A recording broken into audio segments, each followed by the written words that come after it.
तो अब बताइए, बिल्ली को अगर दूध की रखवाली दीजिएगा तो बिल्ली क्या कहेगा, हम दूध नहीं पीते हैं। मछली का बगुला क्या कहेगा कि हम मछली नहीं खाते हैं। अरे कैसे बनाया जाता है आप समझिए। जब दैनिक भास्कर के प्रमुख मोहित अग्रवाल को राज्यसभा का सदस्य बनाया गया तो हम आप क्या सोचिएगा कि कोई प्रिंट मीडिया हमारा आपके खबर को दिखाएगा। जब भारत का लुटेरा सुभाष चंद्रा जो बीजेपी राज्यसभा सदस्य बनाया, जिसने यस बैंक में डकैती की, जिसके कारण यस बैंक डूब गया, तो आप क्या सोचते हैं कि सुभाष चंद्रा सही खबर दिखाएगा। जब रिपब्लिक भारत का मालिक 2 कौड़ी के लुच्चा लफंगा पत्रकार अर्नब गोस्वामी का पार्टनर है, जो बीपीएल का मालिक है, जो राज्यसभा सदस्य है, तो हम आप क्या उम्मीद करेंगे कि रिपब्लिक भारत पूछता है भारत दिखाएगा। थूकता है भारत, ठोकता है भारत, और मुंबई पुलिस ठोकता है भारत। एक साल लेके देख लीजिए कानून को। कौन? तो रजत शर्मा को काहे के दलाली मिला नहीं मालूम है। पद्म सम्मान काहे मिला है। नेहरू म्यूजियम में मेंबर कैसे बनाया गया है। Y+ सुरक्षा कैसे दी गई है। क्रिकेट कंट्रोल बोर्ड में मेंबर कैसे बनाया गया। वरिष्ठ पत्रकार है, देशभक्त पत्रकार है। अरे भैया, आप तो सब देशभक्त हैं, आप मुजरा गाते हैं। सुनिए, आप लोग सारे के सारे मीडिया के पत्रकार गैंगस्टर की भूमिका निभा रहे हैं, देश बेच रहे हैं। रजत शर्मा को शर्म नहीं आती, जो 2.25 वाला बाबा रामदेव आपकी अदालत लगाता है, कहता है भाइयों 200 रुपये का सिलेंडर मिलना चाहिए कि नहीं, 25 रुपये पेट्रोल डीजल मिलना चाहिए कि नहीं। अच्छा दिन आ गया है। 500 के नोट का गड्डी लगाने वाले थे काला धन का, जो स्वर्ग से लोग नीचे उतर जाता, तो रजत शर्मा देशभक्त हो गया, देशद्रोही है। ये टुकड़े टुकड़े गैंग के लोग हैं। यही लोग भांड की तरह, पहले राजा के महाराजा भांड रखते थे, अब ये देश के दलाल मीडिया के भरवे पत्रकार रखते हैं। एक बात बताइए, काहे का Y+ सुरक्षा दिया गया भैया, काहे का बताइए ना आप हमको। पत्रकार है, वरिष्ठ पत्रकार। अरे छक मराते तलवा चाटते हैं तभी ना मिला है। 10 रुपया कोई किसी को नहीं देता, आप दे दीजिएगा हमको 10 रुपया, दे दीजिए किसी बच्चे को। नेग का पैसा अपने रिश्तेदार को देता है, तो इन पत्रकारों को राज्यसभा का सदस्य, बोर्ड में सलाहकार, Y+ सुरक्षा। कभी के रजत शर्मा क्रिकेट के बैट के बल्ला पकड़े हैं, क्रिकेट कंट्रोल बोर्ड में मेंबर हो गया। शर्म नहीं आती इन दरिंदों को, जालिम दरिंदों को। देश का बेड़ा गर्क हो रहा है, सरकार के हाथों की कठपुतली बनकर आवारा कुत्ते की तरह प्लेट चाटने में लगा है, बोटी कुतर कुतर के खा रहा है। देश की स्थिति क्या हो गई, कभी सवाल किया रजत शर्मा। आखिर 23 मार्च तक व्यापम घोटाला वाले आटा चोर कंस मामा की सरकार बनाने तक देश से नरेंद्र मोदी की सरकार ने कोरोना को क्यों छुपाया। सवाल है, माँ का दूध पिया है, सवाल रजत शर्मा कर सकता है मोदी से। आप बात करते हैं 31 दिसंबर को WHO आया, रजत शर्मा ने माँ का दूध पिया है, पुलवामा घटना की जिक्र कर सकता है, नरेंद्र मोदी से सवाल पूछ सकता है। क्या सैटेलाइट पंजाब हरियाणा के किसानों के खेत की पराली जलती है तो ये बताता है कि सैटेलाइट की पराली जल रहा है तो दिल्ली में प्रदूषण होता है। रजत शर्मा जी शर्म करो, बुढ़ापे की हड्डी टूटती है तो दोबारा जुटती नहीं। ये देश के अन्नदाता पालनहार किसान भाई हैं। आप कौन होते हैं, आप कौन होते हैं हम पर जबरदस्ती थोपने वाले। थोपना ही था तो आप जसोदाबेन पर न थोपते। अगर बस समझिए, अगर थोपे होते अब मोदी जी वादे के सच्चे होते तो मोदी जी के भी बच्चे होते। बस समझिए, तोता में और मोर में खेलना पड़ता है। जिस दिन से मोर और तोता को हाथ लगाया बर्ड फ्लू हो गया, ऐसा पनौती है। देखिए समझिए पनौती कितना बड़ा है। किसान बर्ड फ्लू चिकन खा के। अरे सुनिए, इतना भी भरवा मत बनिए भैया। कहे ना कि आप जैसे पत्रकारों का दिल करता है जूता खोल के पिटाई करें। जिसकी मांग भरा हाथ लगाया, बेचारी भरी जवानी सुहागन विधवा नहीं रही। गुजरात में मुख्यमंत्री बना, सोचिए गुजरात में मुख्यमंत्री बना, गुजरात जल रहा था। देश का प्रधानमंत्री बना तो देश के हालत देख लीजिए। इजराइल गया तो वहाँ के राष्ट्रपति का क्या हुआ, ब्रिटेन गया तो क्या हुआ, नवाज शरीफ के पास साल ओढ़ने गया तो बेचारा का देखवे की है। समझिए, अमेरिका गया ट्रंप का क्या हाल हुआ, समझिए बात को। अब वही हाल हुआ कि उसने मोर को हाथ लगा दिया, तोता को बर्ड फ्लू हो गया। तो भैया हमको नहीं चाहिए आपका कानून।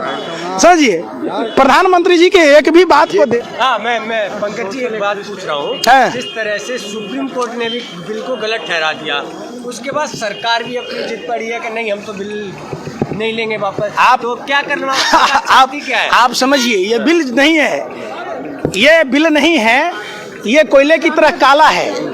सारी देश ने माना है, खुद प्रधानमंत्री मानते हैं। लेकिन रामू काका को एक ही बात की जिद है, ये कोई नया मालिक बच्चा तो नहीं कि नए मालिक को समझाएंगे, मुकेश अंबानी को समझाना है। तो जो कहता था अपने को माँ गंगा का लाल, वो निकला अंबानी अडानी का दलाल। देश ने देखा है, जब मुकेश अंबानी जियो फोन को लॉन्च करते हैं तो प्रधानमंत्री MTNL और BSNL कंपनी को डुबोते हैं और उसके ब्रांड एम्बेसडर, सेल्समैन, सप्लायर तीनों बनते हैं। सरकारी कंपनियों में जियो फोन बांटी जाती है खुद प्रधानमंत्री जी को इतनी भी संवेदना नहीं है कि पूरे देश में 30 दिन का कैलेंडर चलता है और मोदी सरकार में 28 दिन का कैलेंडर चलता है दूरसंचार कंपनियों में।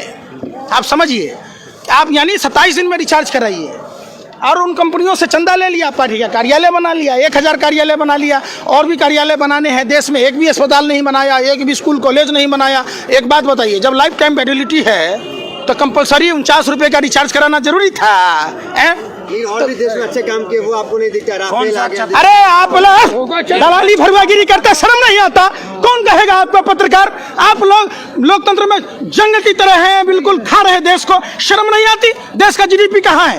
देश में हर साल 2 करोड़ युवाओं को रोजगार देना था, बेरोजगार बना दिया, लोगों को ट्रेनें बंद कर दी गई, देश का जीडीपी माइनस में चला गया, हम बांग्लादेश से पीछे हो गए, इनसे सरहद नहीं संभली, सैटेलाइट ये नहीं बताया कि गलवान में कब चाइना आ गया।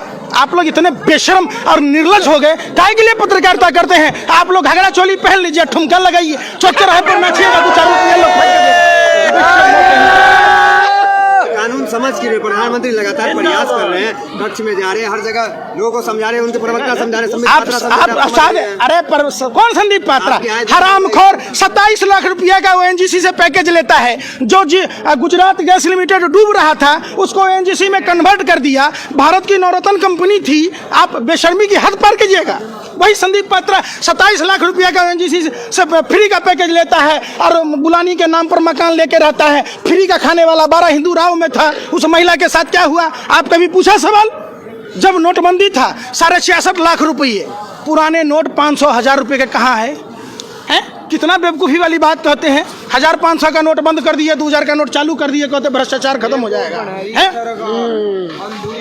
जो आदमी आपने कहा समझ नहीं पा रहा है, अकेला एक जसोदा बहन को नरेंद्र मोदी जी को समझाना था, जिसके मांग में सिंदूर भरे उसकी मांग नहीं पूरी कर पाए, जिसके साथ अग्नि के साथ फेरे लिए, 7 जन्म जीने मरने की कसम खाई, जब उसको नहीं समझा पाया तो 130 करोड़ 35 करोड़ सेवा के लिए न छोड़े, घर छोड़ दिए, परिवार। अगर आपके पिताजी देश सेवा के लिए आपकी माँ को छोड़ दिए होते तब होते हैं। समझिए, हिंदू धर्म में पहले बात समझिए, ऐसा बात है। सुनिए, पत्रकारिता करते अच्छा नहीं लगता है ये सब बात। सुनिए, पहले बात, देश सेवा से बढ़ के होता है। आप समझिए, आप चाहे जिस धर्म में जन्म लिए, आप अगर सृष्टि का विस्तार नहीं करेंगे तो सृष्टि चलेगी कैसे? अगर सब आदमी सब कन्याओं से शादी करके छोड़ दे तो हमारे देश की माँ बहनों का क्या होगा? आप समझिए, आप अर्ज किया है तबाह होकर तबाही नहीं दिखती है तो अंधभक्ति है साहब, इसकी कोई दवाई नहीं बिकती। आप जसोदा बहन जी के पिताजी से मिलिएगा, पूछिएगा कि आपके बेटी को भरी जवानी मोदी जी ने न सुहागन छोड़ा न विधवा, घूट घूट कर मरने को विवश किया देशभक्ति में। कितना बेशर्म है आप। छोड़ दीजिए पत्रकार। एक आरोप आप पे ये, जब किसान नेता कहते हैं कि आंदोलन 2024 तक चलेगा, तो एक आरोप लगता है कि आप राजनीति कर रहे हैं, क्योंकि 2024 में तो लोकसभा चुनाव है। आप माने आपके कहने के डर से समझिए, आज जो देश में आप लोगों ने गैंगस्टर की भूमिका निभाई, तमाम पॉलिटिकल पार्टियों के लोग आने से कतरा रहे, तमाम सेलिब्रिटी, तमाम वो लोग जो उच्च पदों पर आसीन हैं, जो सर्वोच्च कहलाते हैं, डर से नहीं आ रहे कि आप उनको कहीं खालिस्तानी न कह दीजिए, माओवादी न कह दीजिए, नक्सली न कह दीजिए। तो आपके कहने के डर से हम आंदोलन नहीं कर रहे हैं। आप यही कहना चाह रहे हैं। ये अधिकार आपको किसने दिया? आप बताइए। सुनिए, चंद मुट्ठी भर लोग, आप पत्रकार और नेता, सरकार में बैठे जो लोग हैं, ये कैसे तय कर दीजिएगा कि आपको किसने अधिकार दिया कि आप हमको आतंकवादी कहिए, टुकड़े टुकड़े? फिर कानून तो वापस हो गया ना। अरे फिर वही बात, वापस हो गया। 50% बात मान ली, 50%। आप क्यों माने? इसका मतलब आपने भी स्वीकार किया ना कि सरकार हट गई, आप ही हट जाइए। अरे हम कहते हैं पूरा का पूरा कोयला की तरह काला है। अन्ना हजारे ने भी कहा, पूरा देश का किसान कह रहा है, तो आपको काहे के लिए जिदियाल हैं? आप 2 रुपया के मास्क बांटने की आपकी औकात थी? नहीं थी। आपको 200 रुपये टिकट देने की अगर मजदूरों को औकात होती तो माताएं बहनें सड़कों पर बच्चों को जन्म नहीं दे रही होती। सड़कों पर बैल बनकर आदमी नहीं चल रहा होता। 55 डिग्री 60 डिग्री टेम्परेचर में लोग नंगे पांव घर में। आपको तो 2 रुपये की औकात नहीं थी। आप आ गए यहाँ पर भरवागिरी करने, सरकार की दलाली करने। शर्म कीजिए। आपने मास्क देश में किसी को फ्री दिया? आप पीएम केयर फंड में पैसा लिए, अकेला 1500 1 करोड़ रुपया टाटा ने दिया था, आप मास्क को बांट देते। समझिए, आप पत्रकारिता करते हैं, इतना भी बेशर्मी मत कीजिए। सरकार से सवाल पूछिए ना कि स्लीपर बोगी में अगर ट्रेन चलती है तो कोरोना होगा, बसों में कोरोना नहीं होगा, लेकिन अगर यहाँ आदमी आ गया तो कोरोना होगा। पत्थर पूजने से अगर कहीं भगवान मिलता तो मैं पहाड़ पूज लेता। अगर मास्क लगाने से कोरोना भाग जाता तो मैं पूरे शरीर में तिरपाल बांध लेता। समझिए बात, आप बरगलाइए मत। इस आंदोलन की वजह से 35,000 का नुकसान हो रहा है डेली का, करोड़ का, वो आप नहीं देख रहे हैं। आप जैसे पत्रकारों को मन करता है जूता खोल के मारूं। समझिए पूछे क्यों? सवाल उठता है इसलिए जब WHO ने 31 दिसंबर को कहा तो आपने दिल्ली के चुनाव कराए। दिल्ली चुनाव में रंगाबिल्ला प्रॉपर्टी डीलर ने पर्चे बांटे। फरवरी में नमस्ते ट्रंप की गई।